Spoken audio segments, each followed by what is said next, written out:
Hi there, and welcome to another episode of The Divorce Couch.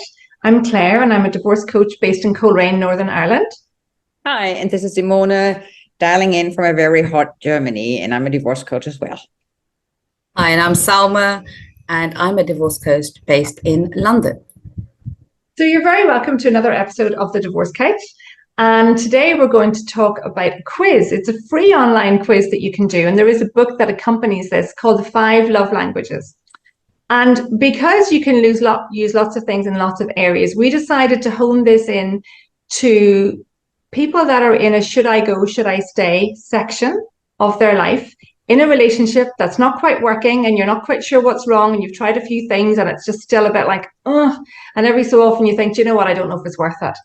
And you kind of at that stage, sometimes the more information you have about your world, the easier it is to start making decisions. And also the easier it is to start taking responsibility for things because you become aware of them. So as we all know as coaches, you can't change what you're not aware of. So this quiz was, what's the word I would say? Developed, is that the right word? I don't know. Yeah, thought up by an American gentleman, Dr. Gary Chapman, and it has reached the #1 New York bestseller a number of years back. I have done it quite a few times because we change. And sometimes as we change, our needs change. And basically there's 5 sections in this. And the 5 sections are words of affirmation, quality time, receiving gifts, acts of service, and physical touch.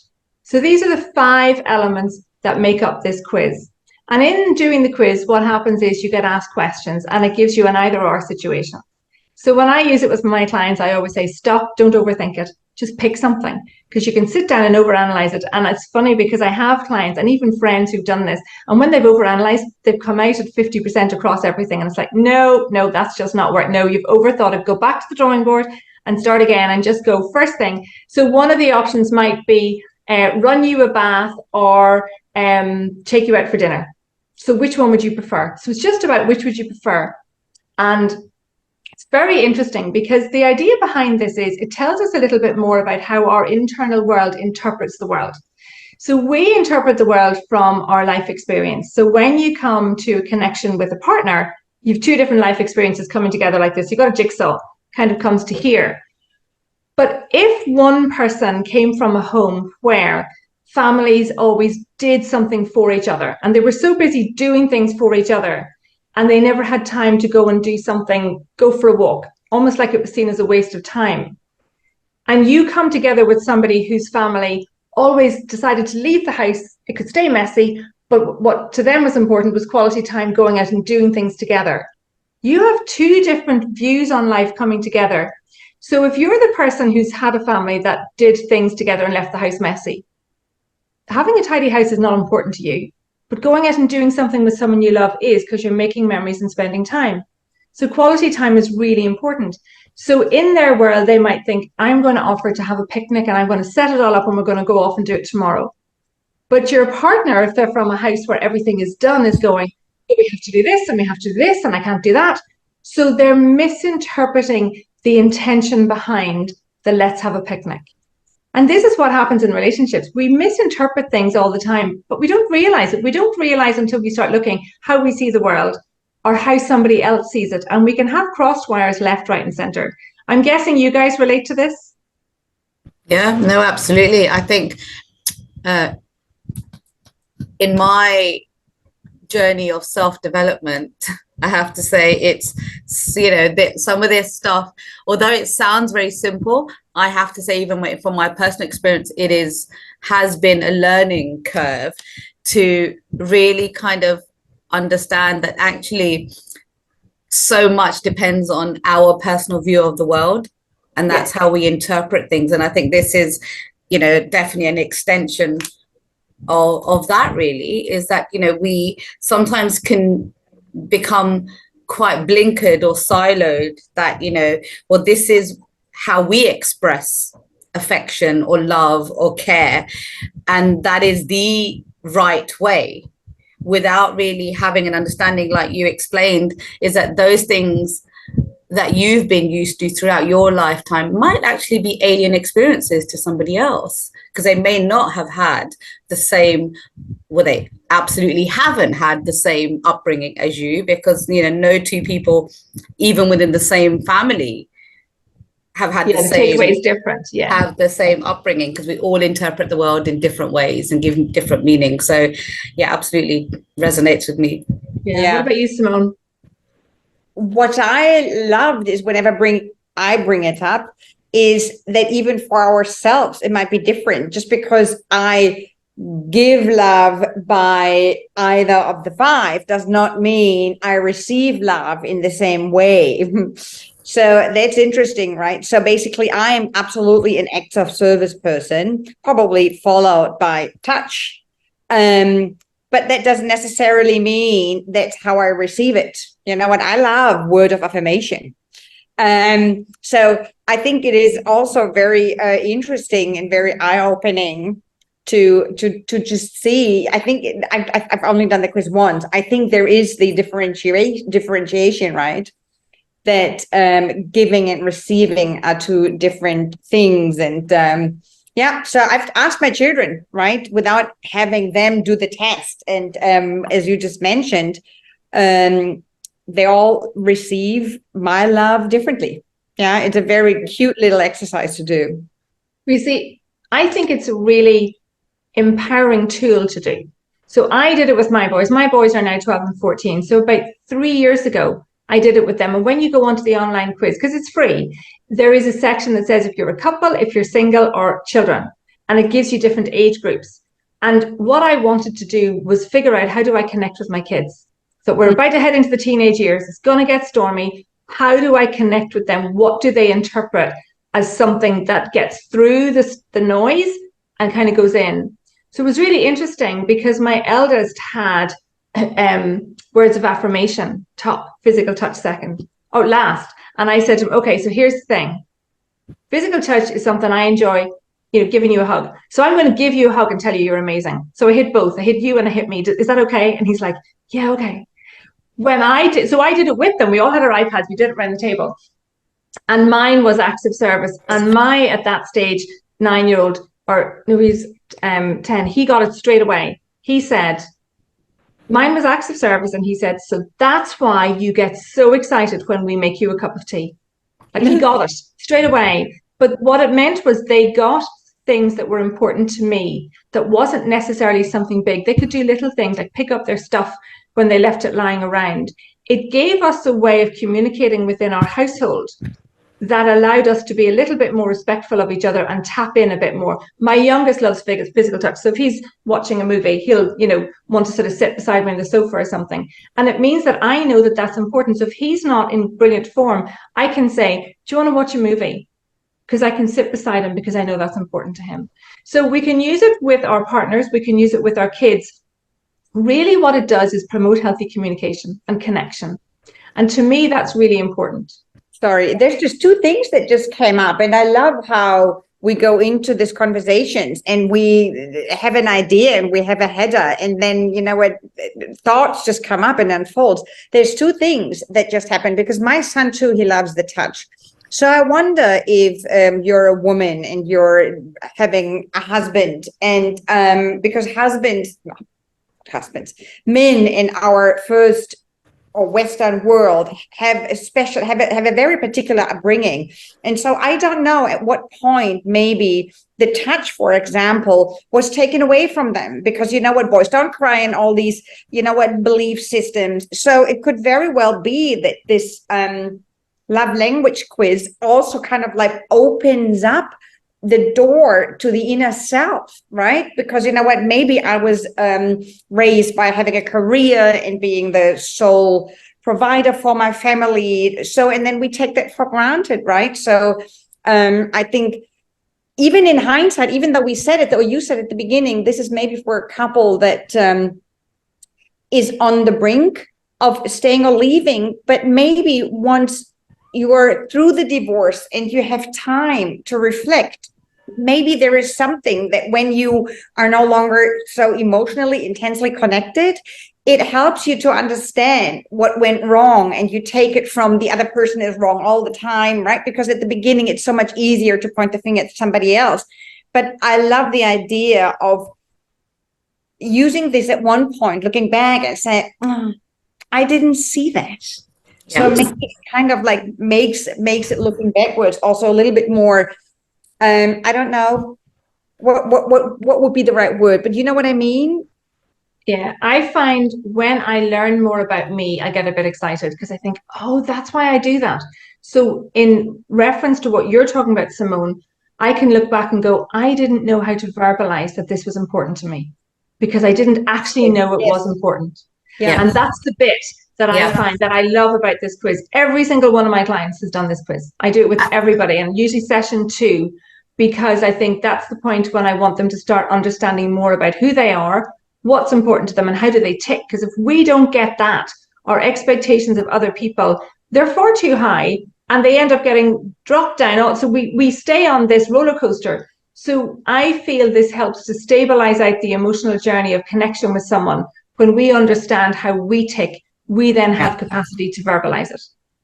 And I think what you just said there, Claire, like, it's so important for us to know what we need and be able to verbalize that, so that the person that we're working with, whether it's your child or whether it's your partner or whether it's any other relationship that you might be in, so that they're able to understand. Because I think sometimes what can happen is, especially when you're in that space where you're trying to fix a relationship without really understanding, what that person is actually asking you to do. What happens is the communication has broken down. So there's this constant bickering and upset and resentment. And, clients often come where, one of the things I have to say, well, but he just doesn't listen to me, doesn't hear what I'm saying. Yeah. And I always try to break that down.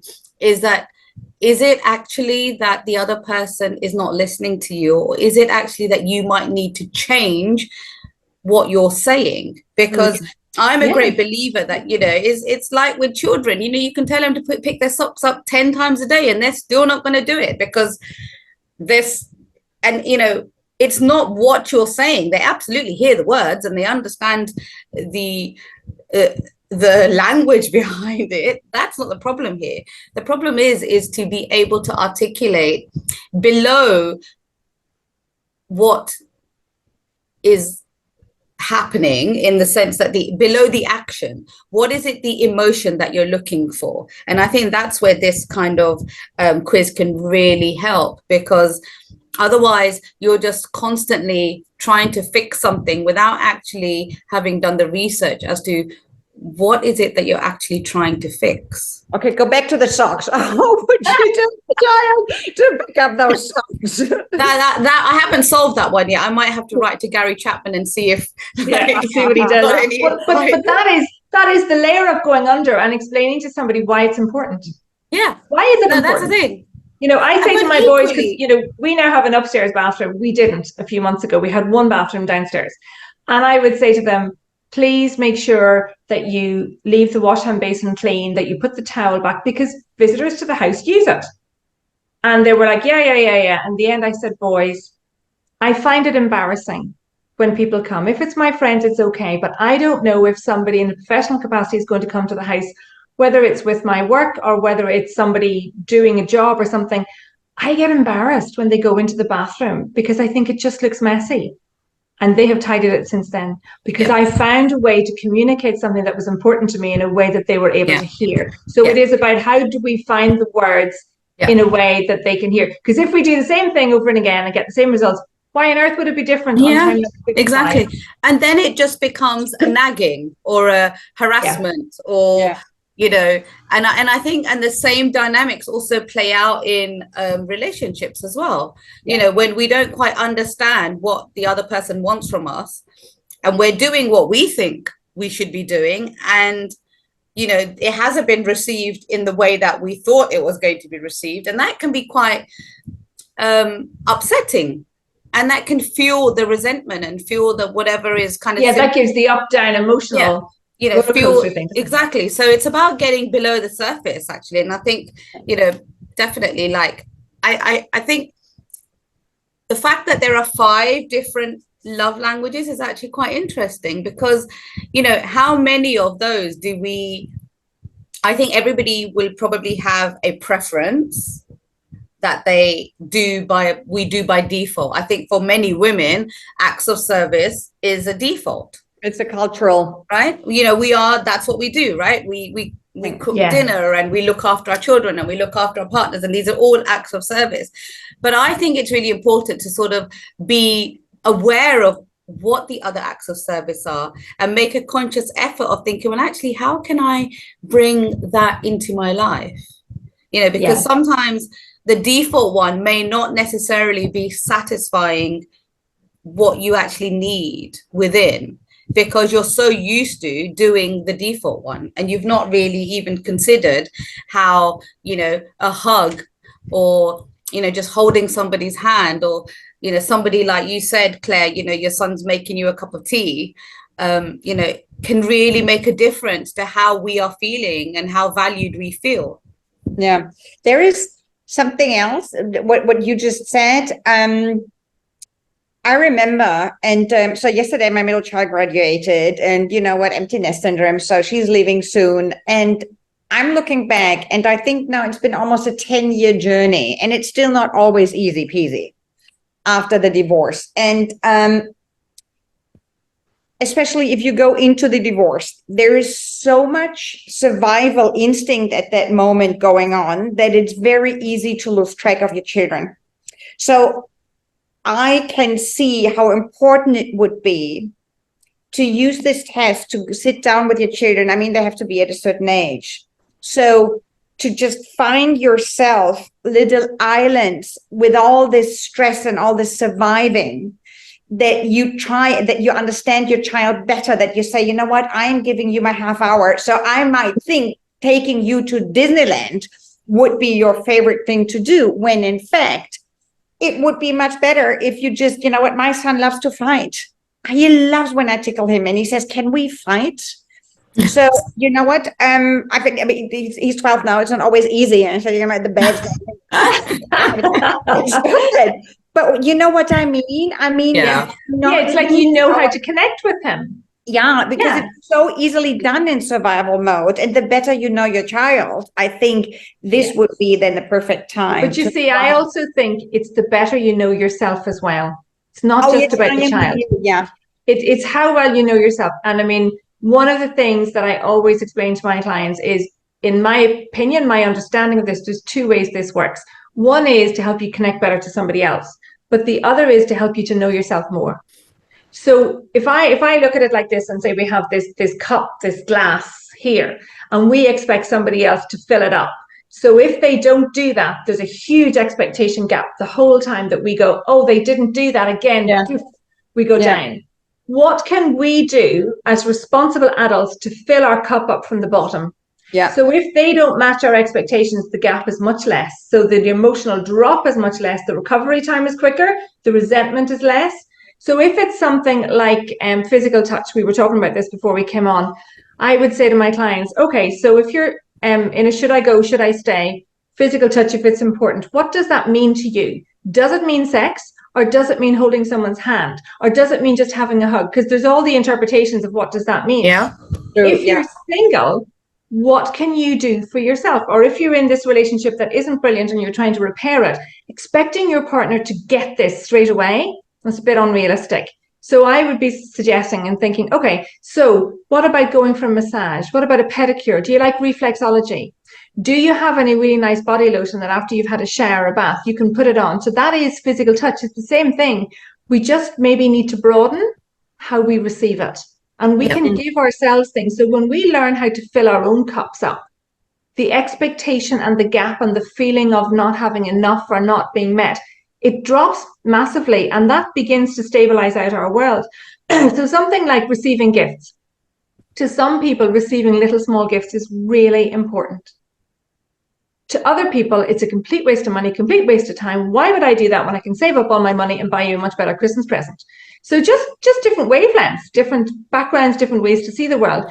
So if you're in a relationship like that, what can you do to help you manage this expectation gap? Could you decide to give yourself a small allocated pot in a bank account or a money box or whatever, that once a month you go and you buy yourself something small that you enjoy?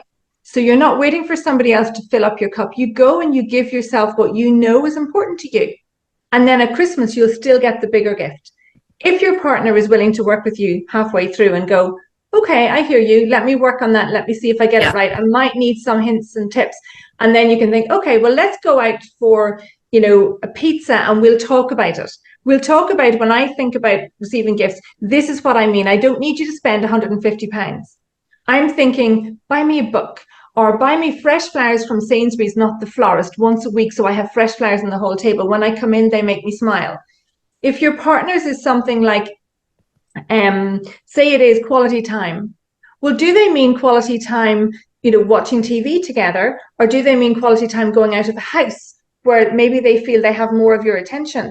So ask the questions based on the results to go, how do you think you interpret that? Because maybe you don't know. Maybe you have to go through it and go, well, actually, now that I think about it, I do want you to spend £100 a month on something, but we don't know until we start thinking about it.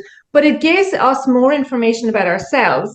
It allows us to connect with somebody better and gives the other person a better, easier chance of trying to connect with you. Now, if you're in a should I go, should I stay, and your partner is having none of it, that gives you more information straight away. Yeah. You're not willing. So straight away, you have more information. So I kind of feel it's a bit of a win-win every which way.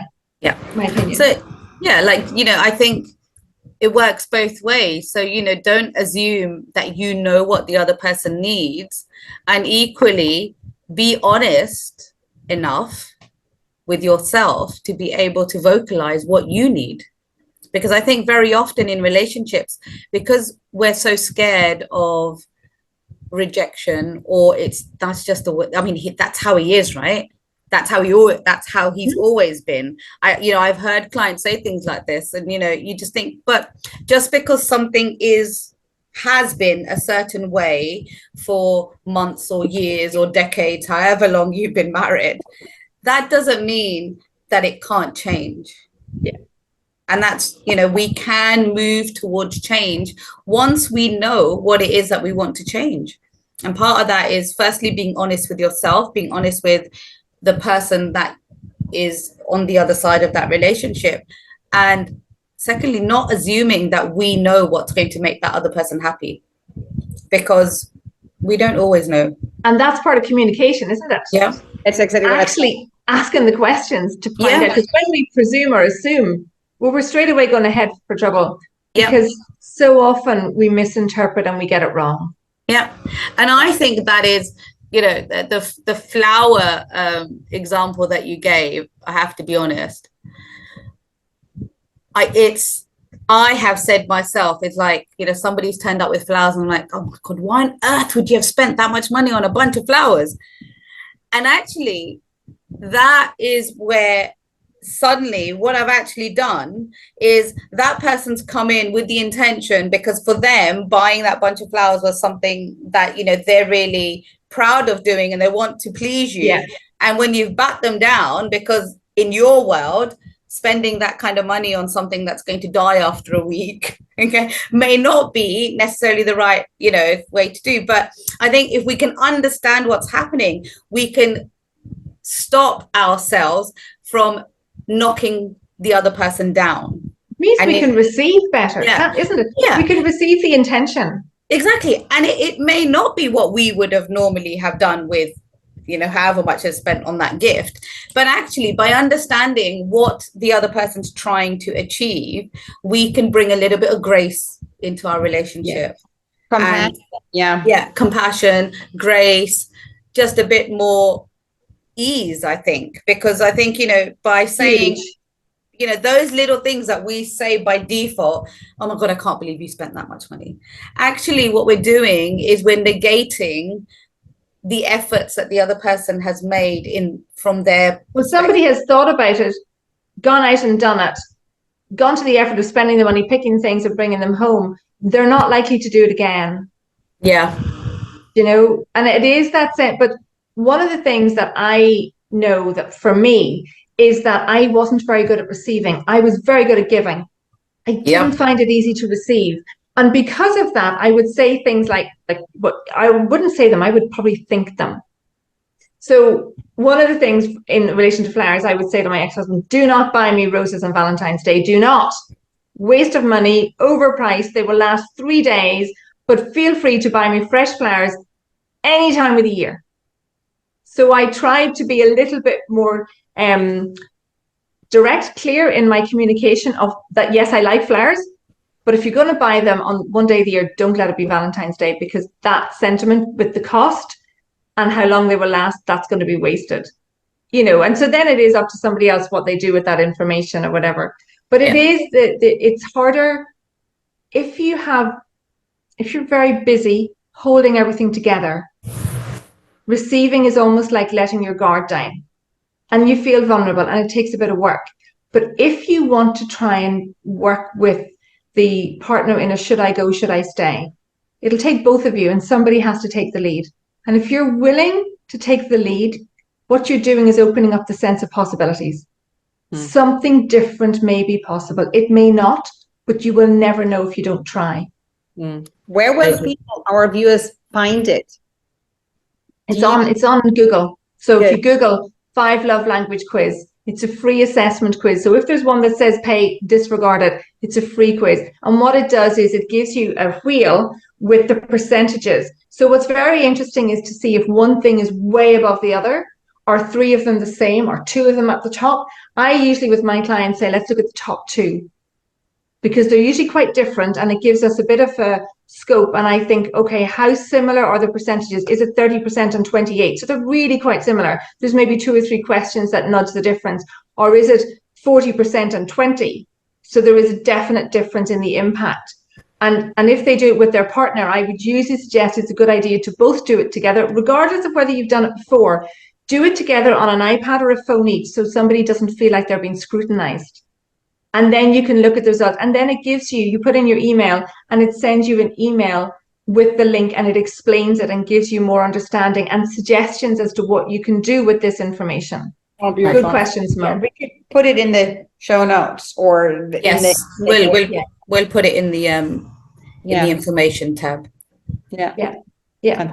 So we bring it to a wrap. I hope you find that helpful. And if you haven't heard of the 5 love language quiz, or if you have and you did it years ago and you didn't quite know what to do with it, we would really encourage you to go and do it again. It's a bit of fun, so long as you don't overthink it. This is to be done with the what would I really love if I had a choice. Go through the whole thing and just see, are you surprised by your results? Or is it what you expected? Can you do it with your children? And again, do it again in front of your kids with them at the same time. And use it to see, how do you understand your life a little bit more, and how can you then verbalize what's important to you in maybe a different way, because you've got better understanding. So we hope you found it fun. It's been lovely to connect with you again, and we look forward to seeing you on the next episode. And we'd love you to hit the like, share, and subscribe button as well. Bye.